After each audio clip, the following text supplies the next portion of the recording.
Here in the studio with us, Congressman Lito Atienza. Good evening to you both and welcome to Newsnight. Let's begin with Congressman Atienza. I wanted to ask you to explain your vote, but before you do, sir, we're just going to show what you said last night during the vote.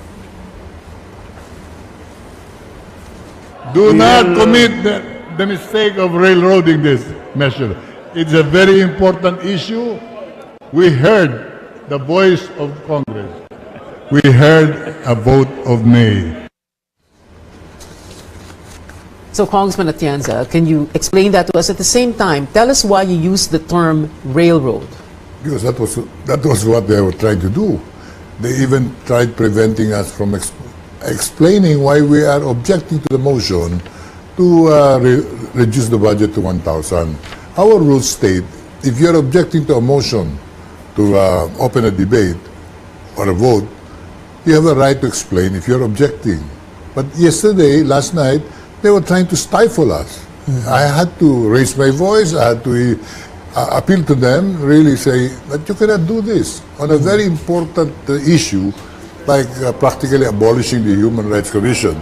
Hindi nyo kami pagpapaliwanagin to explain why we are objecting to it. And I'm happy that several other congressmen raised that same point. We demanded that we be allowed to explain. Because there were certain allegations of the sponsor, Congressman Marcoleta, which were very, very erroneous. And the premises that he pointed out are mostly wrong. So baka makumbinsi mga congressmen, sabi namin, we have to explain our side. All right. And finally, Congressman, the majority floor leader, Farinas, allowed us to explain. And we did. But in spite of our explanation, para silang mga robot Nagbotohan, 119 pa rin sila. Talo pa rin kayo. Talo okay, natalo kayo ng boto ni na Congressman Rodito Albano, who's joining us, and the others who's joining us live from the Batas ng Bansa. Congressman Rodito, can you hear us? Can you explain your vote to us? Yes, what happened last night? Pia, thank you. Yeah, what happened last night, it was not reloaded actually, Pia. They were allowed naman to explain their vote. Sad to say, ikokonti lang naman talaga sila. There were only 31 of them who voted against the proposal to give 1,000 to the CHR. So bakit kaya konti lang, no? You know, a lot of people saying, ang galing 119 congressmen voting in favor of that 1,000 peso budget for the CHR. Actually, Pia, hindi pa naman tapos yung budget sabi nga nila, hindi mo naman re-reload yung budget kasi it will still go to the Senate. And the Senate can restore the budget of the CHR. What we did naman last night is just to make a statement, a message of concern for the CHR. Okay. Message of concern, a statement, dahil kanina pinakita natin at ipapakita din natin in the next segment of the show. Sinasabi ni President Duterte na in so many words, kasalanan kasi ito ni Chito Gascon, yung chairman. Totoo ba? Ginalit ba kayo ni Chito Gascon kaya ganon ang boto ng mga kongresista or ng mayorya ng kongresista? Actually, hindi naman Pia, na ginalit kami ni Chito. I'm nothing against Chito Gascon. Kaya lang, kung mapapansin mo Pia, ang pinalitan ni Chito na head ng CHR, sa Akbayan, si Eta Rosales. Tama ba yun? Si Eta Rosales. Yan ay appointed ni President Aquino. Alam mo kasi nagkakakulay itong mga institutions na ito, Pia. Lalo si Chito Gascon, coming from, sinasabi nila, liberal, the Liberal Party. Alam mo na si Chito, lagi naman, I'm not against him. I know him as a man of honor, a man of principle. Kaya lang, nagkakaroon ng kulay kasi galing siya sa tinatawag na Liberal Party. So any action nung institution na yan, nakukulayan ng politiko, Pia.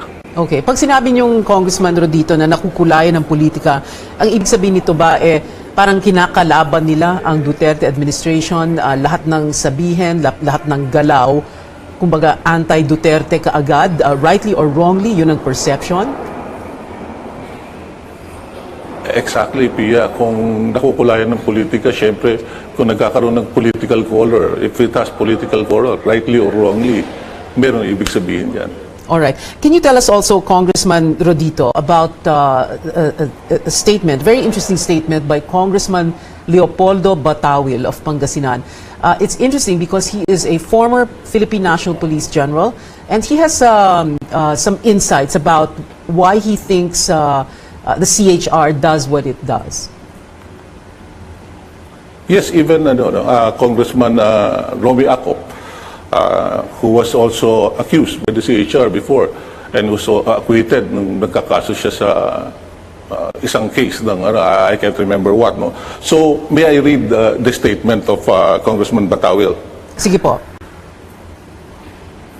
Sige. So the people may know, my vote was a message of concern for the CHR, for them to be fair to all, be it in government or not.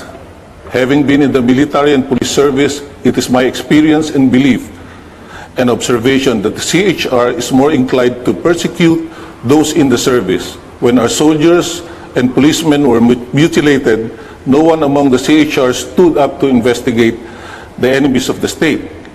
Let us not forget our SAF 44 in that Mamasapano incident and the many more soldiers and civilians beheaded, tortured, and decapitated. To this date, their families and loved ones are still crying for justice as they suffer in agony on the memory of ruthlessness committed by those human rights violators. CHR was nowhere when they are needed.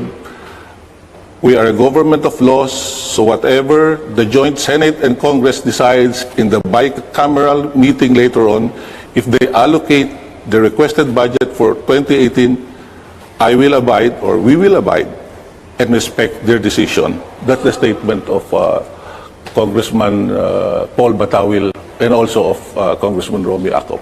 All right. Well, Congressman Who were Rodito, former generals in the police service. That's right. Well, we'll get back to you in just a bit. And we share their Rodito. sentiments also, Pia.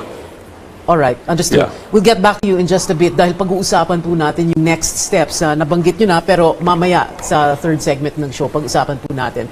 We'll get back to Cong Rodito in the Batasan in just a bit. But first, before we go to break, Congressman Atienza, can you respond to that? So Yes. many allegations here made about how Chito Gascon and the CHR... That was answered very clearly last night. They raised that issue last night. It was answered by Chairman Gascon. And the thing is, they were not listening anymore.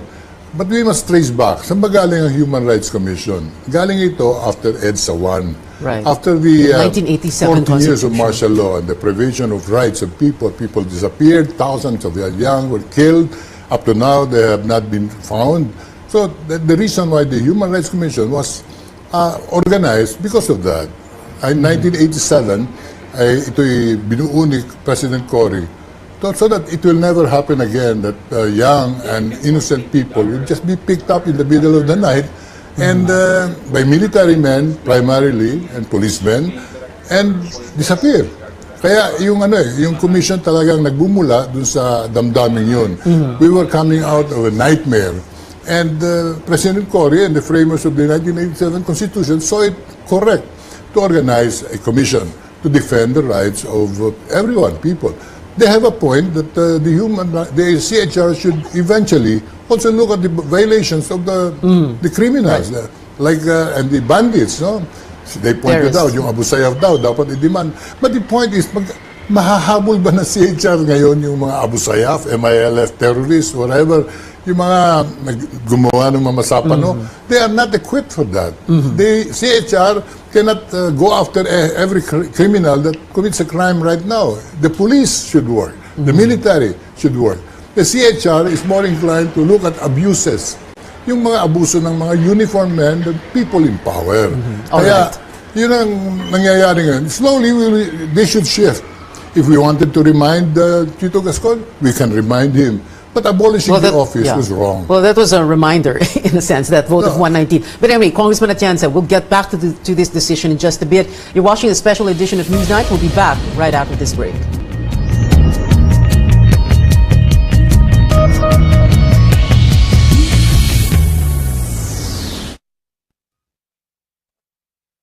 Facebook Live, CNN Philippines Newsnight. If you have questions for our guests, Congressman Lito Atienza is here in the studio. Congressman Rodito Albano is in the Batasang Pambansa, and we're going to be joined by Jean Enriquez of iDefend. You can comment down below, or you can tag us on Twitter at CNN Philippines. So just let us know what you want to ask.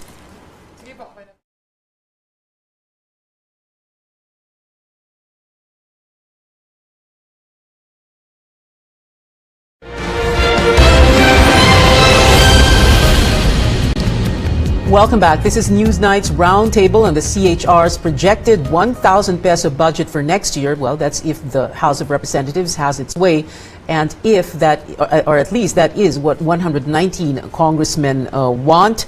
The question now is, and we'd like to show this, do we have that soundbite of President Duterte? We did show it earlier on Newsnight, where he was talking about Chito Gascon. Ito si Gascon, palimbas sa pro-dilaw talaga. He opens his mouth in a most inappropriate way, and he conducts the business of being CHR. Walang alam.